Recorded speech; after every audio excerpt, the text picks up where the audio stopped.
महाराष्ट्र के चुनाव में बीजेपी का एक विज्ञापन भी बड़ा मुद्दा बन गया।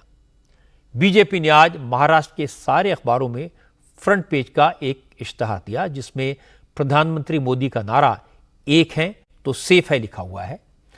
इस विज्ञापन में एकता दिखाने के प्रतीक के तौर पर समाज के अलग अलग वर्गों की टोपियों की तस्वीर इस्तेमाल की गई है, लेकिन इसमें मुस्लिमों की जालीदार टोपी गायब है। इसको महाविकास अघाड़ी के नेताओं ने इशू बनाया। संजय राउत ने कहा, मोदी इस्लामिक देशों में जाते हैं तो वहां की टोपी पहनने में उन्हें एतराज नहीं होता, लेकिन अपने देश के मुसलमानों को साथ लेने में उन्हें दिक्कत होती है। राउत ने कहा कि बीजेपी के पास सिर्फ एक ही टोपी है और वो है आरएसएस की काली टोपी, बाकी सब भाड़े का माल है। देखिए, उनके पास एक भी टोपी नहीं है। उनके पास सिर्फ एक ब्लैक टोपी आरएसएस की, बाकी सब भाड़े की टोपी। बाकी सब भाड़े की टोपी है उनके पास, खुद की टोपी कुछ भी नहीं है। और ये टोपी की राजनीति बंद करो। जो मुसलमानों की टोपी आप बता रहे हो ना, वो मोदी जी पहनते हैं विदेश में जाकर, जब इस्लामिक कंट्री में जाते हैं ना, Dubai, Kuwait, Bahrain, Saudi Arabia, Sharjah, ऐसे देशों में जाते हैं तो वहां की टोपी पहन लेते। संजय राउत को जवाब दिया केंद्रीय मंत्री पीयूष गोयल ने।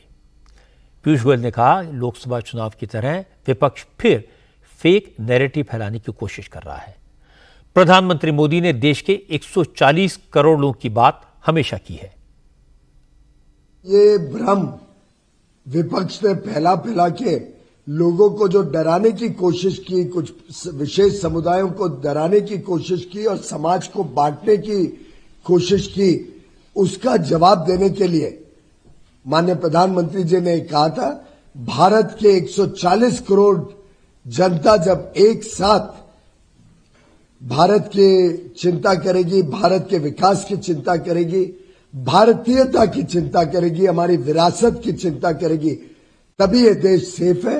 और मेरे बाजू में तो जफर इस्लाम जी बैठे हैं, तो मैं समझता हूं कि इस भ्रम में, इस झांसे में ना तो अभी कोई धर्म के आधार पर बटेगा इस देश में, ना कोई जाति, भाषा या प्रदेश के आधार पर बटेगा। सब लोग इन नारों का मतलब अपने अपने हिसाब से निकाल रहे हैं, लेकिन असलियत यह है कि बटेंगे तो कटेंगे और एक है तो सेफ है। ये नारे झारखंड के कैंपेन में भी जोर शोर से गूंज रहे हैं। झारखंड में पहले फेज के लिए चुनाव का प्रचार आज खत्म हो गया। कैंपेन के आखिरी दिन योगी आदित्यनाथ ने डाल्टनगंज, पाकी, हुसैनाबाद और भवनाथपुर में 4 पब्लिक मीटिंग्स को एड्रेस किया और हर रैली में योगी ने झारखंड में आदिवासियों की घटनी आबादी की बात की, बांग्लादेशी घुसपैठियों का मुद्दा उठाया और कहा, अब न जागे तो देर हो जाएगी, बाद में पछताना पड़े, इससे बेहतर है एक रहो, सेफ रहो। डाल्टनगंज की रैली में योगी ने कहा कि भाषा, क्षेत्र और जाति के नाम पर बांटने वाले लोग देश के दुश्मन हैं। भारत तभी सुरक्षित रहेगा जब एक रहेगा, इसीलिए अब बंटना नहीं है, एक रहना है। बटे थे तो अपमान अयोध्या में झेलना पड़ा था, बटे थे तो अपमान काशी में झेलना पड़ा था, बटे थे तो मथुरा में अपमान झेलना पड़ा था, बटे थे तो बहन और बेटियों की इज्जत के साथ खिलवाड़ के रूप में अपमान झेलना पड़ा था, और बटे थे तो कटे थे।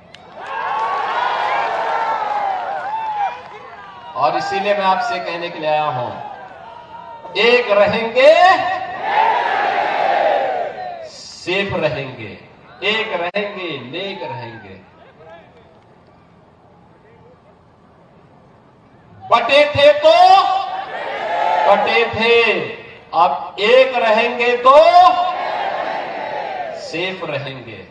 और सेफ रहने के लिए ही आपका आह्वान करने के लिए मैं आया हूं कि बहनों और भाइयों, समय आ गया है जब प्रधानमंत्री मोदी जी के विजन के अनुरूप भारत को दुनिया की सबसे बड़ी ताकत के रूप में स्थापित करना है। सबसे बड़ी ताकत के रूप में भारत को स्थापित करना है, लेकिन उसके लिए एक भारत चाहिए, एक भारत और श्रेष्ठ भारत।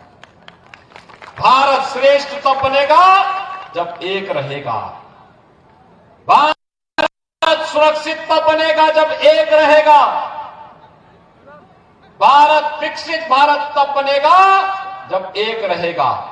ये जाति के नाम पर, मत और मजहब के नाम पर, क्षेत्र और भाषा के नाम पर बांटने वाले लोग ये देश के दुश्मन हैं।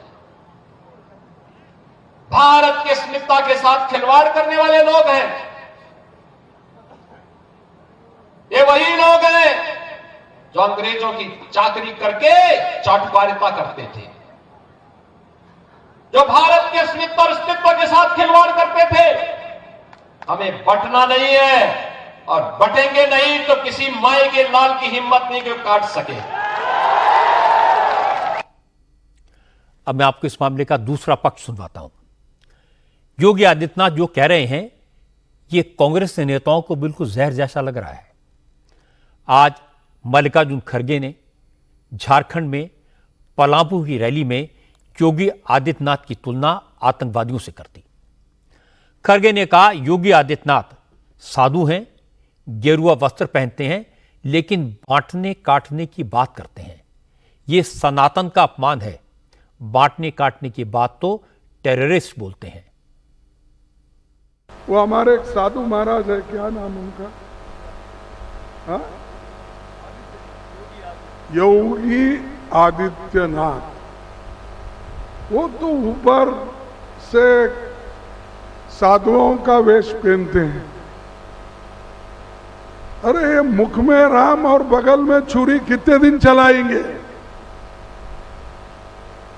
मैंने उसीलिए परसों बॉम्बे में मीटिंग हुई थी तो कहा भाई एक काम करो, दो नहीं कर सकते आप, क्योंकि जो साधु संत होता है वो सबके लिए होता है। बाटो काटो में क्यों जा रहे हैं? हाँ, इधर लोगों को बोलते हैं बटेंगे तो कटेंगे। ये साधु का काम है, नाथ पंथ का काम है। अरे ये काम कोई टेररिस्ट बोल सकता है, आप नहीं बोल सकते। आप एक मठ के एक व्यवस्थापक हो और आप सब संसार छोड़ के क्या बोलते गेरुआ कपड़ा डाले, साधु संत बनने के लिए डाले, क्या मोदी के जैसा झूठ बोलने के लिए डाले? मल्लिकार्जुन खड़गे ने कल महाराष्ट्र में भी यही कहा था। उन्होंने कहा था योगी का चोला तो संत का है, लेकिन भगवा की आड़ में वो गंदी राजनीति करते हैं, इसलिए उन्हें भगवा वस्त्र उतारकर नेताओं के सफेद कपड़े पहनने चाहिए। खड़गे यही नहीं रुके। उन्होंने कहा अगर योगी जैसे नेता चुनाव जीतते रहे तो वो एक दिन संविधान खत्म कर देंगे, मनुस्मृति को लागू कर देंगे और खुद महंत बनकर देश चलाएंगे। वो आए, कौन एक साधु के बेस में रहते हैं, लेकिन अच्छे पॉलिटिशियंस बन गए हैं, चीफ मिनिस्टर भी बने हैं और उनका गेरुआ कपड़े पहनते हैं और सर पे बाल भी नहीं रखते।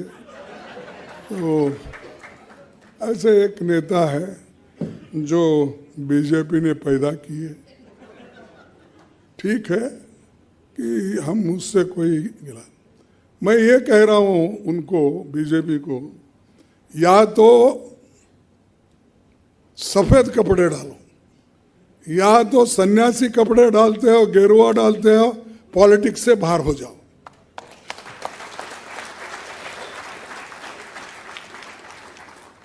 भाई उसकी पवित्रता क्या रही? एक तरफ गेरुआ कपड़े डालते हो, दूसरों को उपदेश करते हो, बटेंगे तो कटेंगे बोलते हो, और ये क्यों डाले? अरे आपका काम तो सबको जोड़ना, सबसे प्रेम से बात करना, सबको एक रखना। ऐसे लोगों को अगर घर में नहीं बिठाएंगे तो आपको नेक्स्ट मनु जैसी जो भावना है मनुस्मृति के आ जाएगी, संविधान के जगह मनुस्मृति आ जाएगी और ये उसके महंत बन के बैठेंगे। खड़गे की बातें सुनकर लगता है कि योगी आदित्यनाथ का तीर निशाने पर बैठा है। खरगे ने योगी के भगवा वस्त्रों पर सवाल उठाया तो देवेंद्र फडणवीस ने कहा कि खरगे के बयान से साफ हो गया कि कांग्रेस भगवा से, सनातन से कितनी नफरत करती है। मुझे पता है कांग्रेस पार्टी को और मल्लिकार्जुन खरगे को भगवा पसंद नहीं आता, ये भगवे के खिलाफ है, लेकिन ये भगवा हमारे हिंदुत्व का भगवा है, ये सनातन का भगवा है, ये भारत का भगवा है, इसको कोई रोक नहीं सकता। मल्लिकार्जुन खरगे के बयान पर साधु संतों ने भी नाराजगी जताई। मैं आपको कल्की धाम के पीठाधीश्वर आचार्य प्रणव कृष्णम की बात सुनवा देता हूं। प्रणव कृष्णम लंबे वक्त तक कांग्रेस में रहे। आज उन्होंने कहा जो भगवा का विरोधी है वो सनातन का विरोधी है, जो सनातन का विरोधी है वो देशभक्त हो ही नहीं सकता। इसलिए अब हिंदू समाज कांग्रेस को सबक सिखाएगा। मल्लिकार्जुन खड़गे नाम से लगता है कि वो हिंदू हैं, लेकिन काम से नहीं लगता कि वो हिंदू हैं। तो पहले खड़गे जी को बताना चाहिए कि वो हैं कौन, हिंदू हैं या नहीं है, क्योंकि कोई भी हिंदू संत महात्माओं का अपमान नहीं कर सकता। और जिस तरह खड़गे जी बयान दे रहे हैं उससे लगता है कि उन्हें सनातन से चिढ़ है, उन्हें सनातन से बैर है, और जो सनातन से बैर रखता है उसका भारत में मुझे नहीं लगता कि उसको राजनीति करने का अधिकार है, क्योंकि जो सनातन के खिलाफ है वो भारत के खिलाफ है। योगी आदित्यनाथ जी एक नेता हैं, भाजपा के नेता हैं, मुख्यमंत्री हैं, लेकिन एक साधु हैं, एक सन्यासी हैं, एक संत हैं। उनके विषय में इस तरह की हल्की टिप्पणी करना मल्लिकार्जुन खड़गे जी को शोभा नहीं देता। इस पूरे मामले की बैकग्राउंड समझ लेते हैं। बटेंगे तो कटेंगे ये नारा योगी आदित्यनाथ ने दिया। इसके बाद एक हैं तो सेफ हैं ये नारा नरेंद्र मोदी ने दिया। अब ये दोनों नारे महाराष्ट्र और झारखंड के इलेक्शन में सबसे बड़ा इशू बन गए हैं। उद्धव ठाकरे हों, शरद पवार हों, मल्लिकार्जुन खड़गे हों या कांग्रेस के दूसरे नेता, किसी को इनका जवाब नहीं सूझ रहा। इसीलिए कोई योगी को गाली दे रहा है, कोई योगी को कोस रहा है, कोई मोदी पर सवाल उठा रहा है। हालांकि महाविकास आघाड़ी के कुछ नेताओं को लगता है कि अगर बीजेपी हिंदू वोटों को एकजुट करने की कोशिश कर रही है तो जवाब में मुस्लिम वोटों को पोलराइज करना होगा और ये अपने आप हो जाएगा और इसका फायदा एंटी मोदी मोर्चे को मिलेगा। और ऐसा हो रहा है।